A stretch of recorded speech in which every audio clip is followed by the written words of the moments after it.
I'm Roger Clauson, and I am the founding president of the Willamette Valley PMI chapter. You're more than just the founding president of the Willamette Valley chapter. Oh yes, I had You were also duties the, before well no, you were the inaugural That is true. Region 1 mentor. That is true. I was a Region 1 mentor after I was the president of the Portland chapter. And you did an amazing job in terms of helping chapters right the way through Pacific Northwest, Western Canada, Yes. to thrive and grow. So And see, you remind me of things. So that's my gig. that's right. So we put the region was the United States and Canada. But so one thing I learned was that the rest of the world thought the United States and Canada was one big thing.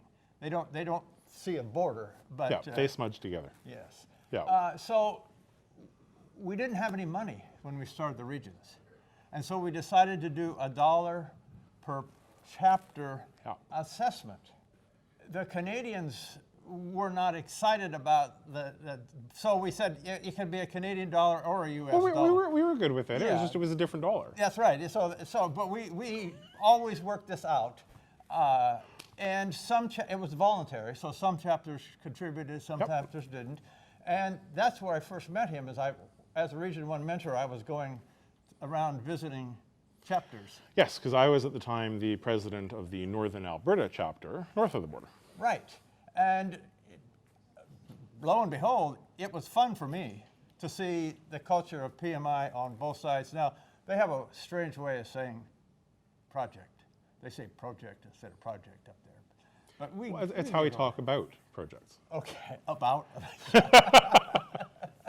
I came down to see Mark because of the long time we've known each other, and to thank him from the PMI, from the Salem Willamette Valley chapter.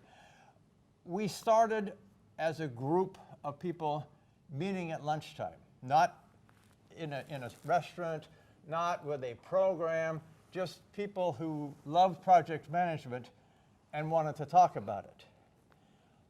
One of those times, to keep the interest going, I called Mark and said, would you call in or allow us to call you on an old-fashioned phone? Because we had somebody from another country on the phone, we were able to gather more people. People were sitting around the table, and I dutifully called up Mark. He answered the phone. We had some questions prepared, and we just talked project management stuff, like what happens in this case. And he's a wealth of stories that bring home a point. His stories help people learning project management how to remember that issue. And so Roger's here today because about yesterday at 3 p.m. my time, so it's probably like noon your time, I just happened to post on Facebook that I'm on a plane to Portland, and he goes, Portland? You're coming to Portland? Am I going to be able to see you? I was like, well, I'm not sure because I'm speaking at the Willamette Valley chapter in Salem tomorrow morning first thing. I think this is worth coming out of retirement for. Yes. Yes. But I chose, since it's raining outside, not to show up in my bike attire. Apparently that's an Oregon thing. Rain? Not Rain this. and biking attire. Yes. So why did you join PMI, and why did you choose to be a leader in it? I joined PMI because I was in IT. Okay. And as soon as I learned how to do something well, whatever I was doing went out of, they didn't need it anymore. So I'd learned how to do something technically good. That's an important skill. And then, oops, it's gone. Oops, and that, you gotta learn, you gotta be trained in something else. I was trained in something else. So I'm going. That's an awesome life skill though, work yourself out of a job. Well, but technology moved ahead of me. It wasn't that I had done anything. Oh, I thought that was your inherent talent. No. Oh, okay. It's that the computers, the way you did work with computers changed. Yeah. So I said, this is not working. I keep having to retrain myself, so why don't I just train myself in managing change rather than be technical and then have it go away. So I switched from technical to change. Cool. But it forced me to look internally at how I dealt with change.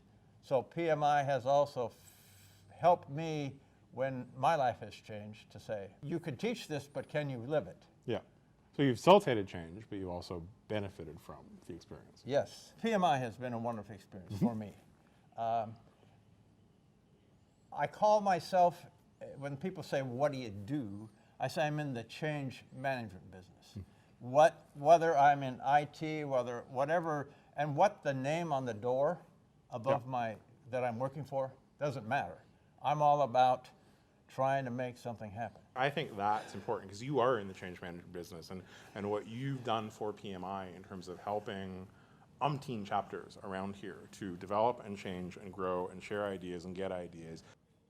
I've seen people who are good at their job move into project management. So it's project management is not something that you generally go to school to become a project manager. You're in management. I know very few people that put up their hands and say, I want to be a project manager when I grow up. Right. I think I'm actually the only one I know of. So PMI is there for when people make that switch, or when they're asked to make the switch, that you can go.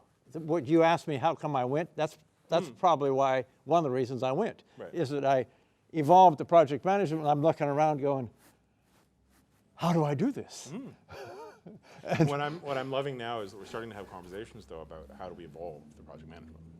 Because we're like, and you've seen this, like project management as we know it today was developed in about 1958. And what came out of that, so it was the Polaris Missile Submarine Project, that was the trip plant turnaround at DuPont, and turned into project management as it's defined. So everything that's in the PMBOK is a product of those projects, which was great if you're managing a submarine project in the military in 1958, but when you're managing large organizational change projects in 2018, different skills are required.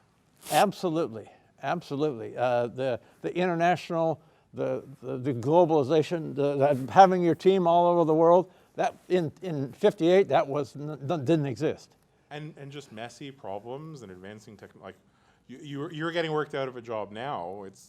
The pace of change is just that much faster. Yes, I noticed that when I was, the first skill I had was this long, then this long, then this long, then this long, in a technical field. And they're just like, I don't want to do this. I want to go somewhere where I can learn and keep learning and keep doing. Yeah. But the fundamentals of managing people and change, that perseveres. Yeah. Cool. So this was a fantastic, serendipitous It's an awesome day. I'm really appreciative that you came down and yes. we got to do this as well.